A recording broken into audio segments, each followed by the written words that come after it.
Isroil va Eron urushi bir haftadan buyon davom etmoqda. Odatda bu ikki davlat o'rtasidagi to'qnashuv bunaqa uzoq davom etmas va urush deyishga arzimasdi. O'zi Isroil va Eron to'g'ridan-to'g'ri bir-biriga raketa otishi oxirgi 2 yilda kuzatilayotgan holat. Uzoq yillar Eron Isroil bilan ochiqchasiga emas, proksi kuchlar yordamida kurashib keldi. Lekin endi jang maydonida ikki asosiy dushman yakkama-yakka chiqdi. Proksi kuchlar ham yakson qilingan. Urush boshlanganda ittifoqchi degan so'z tez-tez tilga olinadi. Chunki istalgan davlat ittifoqchisiz urusha olmaydi. Buni juda qudratli, resurslari bitmas-tuganmas Rossiya misolida ham ko'rdik.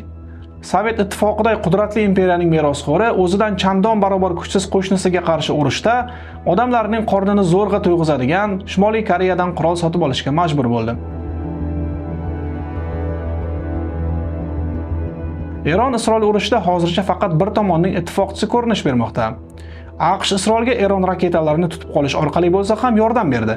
Majoziy ma'noda aytganda, AQSh jang maydoniga kirmagan bo'lsa-da, istalgan paytda urushga kirishish uchun shay holatda turibdi. Xo'sh, Eronning ittifoqchilari qani? Nega juda kuchli Amerika qo'llovidagi Isroilga qarshi tarixdagi ilk urushda Tehron yolg'iz jang qilmoqda?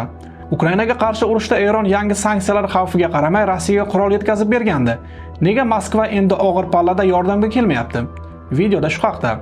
Iltimos videoga like bosing, izohlarda fikringizni qoldiring. Sizning fikringiz biz uchun qiziq.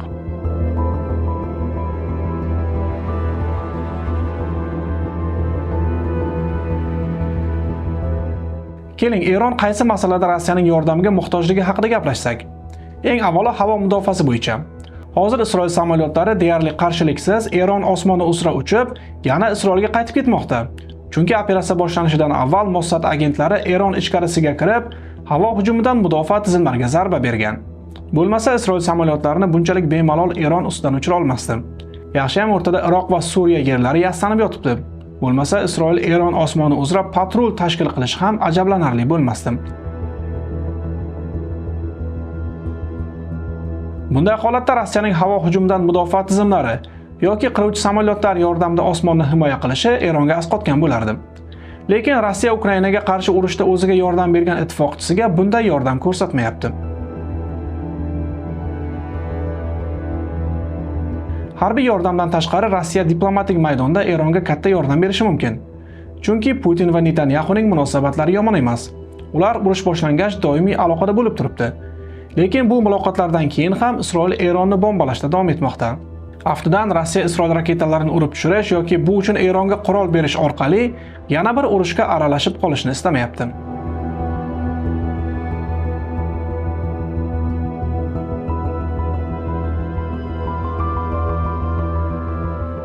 Keling, endi Rossiya nega Eronga yordam bera olmayotgani haqida gaplashamiz. Birinchi sabab tushunarli. Rossiyaning o'zi qo'shnisi Ukrainaga qarshi 4 yildan buyon urushib yotibdi. Butun harbiy qudrat Ukraina qishloqlarini egallashga qaratilgan. Bundan tashqari Suriyada Asad rejimi qulagach, Rossiyaning mintaqadagi ta'sir doirasi ham yo'qoldi. Suriyadagi aviabaza ortiq harbiy vazifa bajara olmaydi. Qiruvchi samolyotlarni Rossiyadan Eronga yuborish esa qiyin masala. Unaqada Donbassdagi vayron bo'lgan shaharlarni egallash qolib ketadi. Va eng asosiy sabab, Rossiya bu urushni o'ziniki deb qaramayapti. Kremlning bayonotlarini diqqat bilan kuzatsangiz, undagi ikkilanishlarni payqaysiz. Axir urushning bir tomonida Rossiyani og'ir kunda tashlab qo'ymay qurol bergan Eron, ikkinchi tomonda Yahudiylar davlati Isroil. Putin Yahudiylar genotsididan eng ko'p sobiq ittifoq jabrlanganini ko'p marta aytgan. Chindan Ikkinchi jahon urushi vaqtida aksar Yahudiylar sobiq ittifoq hududida yashagan. Putin Yahudiylar davlatini ochiqchasiga dushman deb e'lon qila olmaydi. Isroilda ibroniy va inglizchadan keyin turadigan til rus tili. Ruscha gaplashadigan isroilliklar juda ko'p. Rossiyada ham Yahudiylar ko'p. Shu sabab Rossiyani ikki o't orasida qoldi desak mubolag'a bo'lmaydi.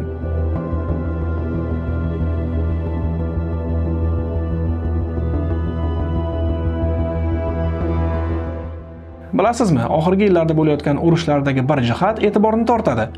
2022-yil fevralda Rossiya Ukrainaga bostirib kirdi. Shundan keyin Rossiya o'zi bilan o'zi bo'lib qoldi va mamlakatning ittifoqchilari birin-ketin muammoga duch kela boshladi. 2023-yil Ozarbayjon Qorabog'ni qaytib oldi. Moskva Armanistonga ittifoqchilik qilmadi. Qaytanga Pashinyan hukumatini ayblab chiqdi. Yaqinda Suriyada Bashar Asad hukumati quladi. Rossiya yana hech narsa qila olmadi. Endi Eron jiddiy muammoga duch keldi.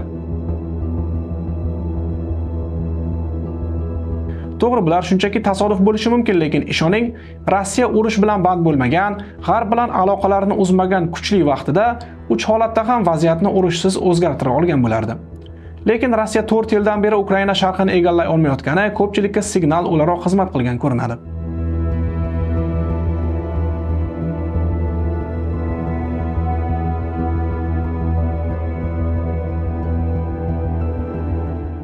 AQShda prezident o'zgarib, Ukraina harbiy yordamsiz qolgan, Eron jang maydonida yolg'iz qolgan bugungi zamonda bir haqiqat yuzaga chiqmoqda. Urushda hech kimga, hech qanday ittifoqchiga ishonib bo'lmaydi. Zamon shunaqa, hamma o'zi uchun yashaydigan davr keldi. Hech kimning boshqalar bilan ishi yo'q. Yevropa ham Ukrainaga azbaroyi hamdardligidan emas, urush keyinchalik o'zining hududiga kirmasligi uchun yordam beryapti. Siz bugun jang maydonidagi ittifoqchingizga, keyin u ham urush vaqti menga yordam beradi degan umidda qurol berib, keyin sizga hujum qilishgach, xuddi o'sha ittifoqchidan qattiq xavotir bildirilgan bayonotdan boshqa yordam ola olmasligingiz mumkin. Barcha davlatlar bu achchiq haqiqatdan xulosa chiqarishi, mudofaasini kuchaytirishi kerak. Afsuski, juda yomon davrga kirib keldik.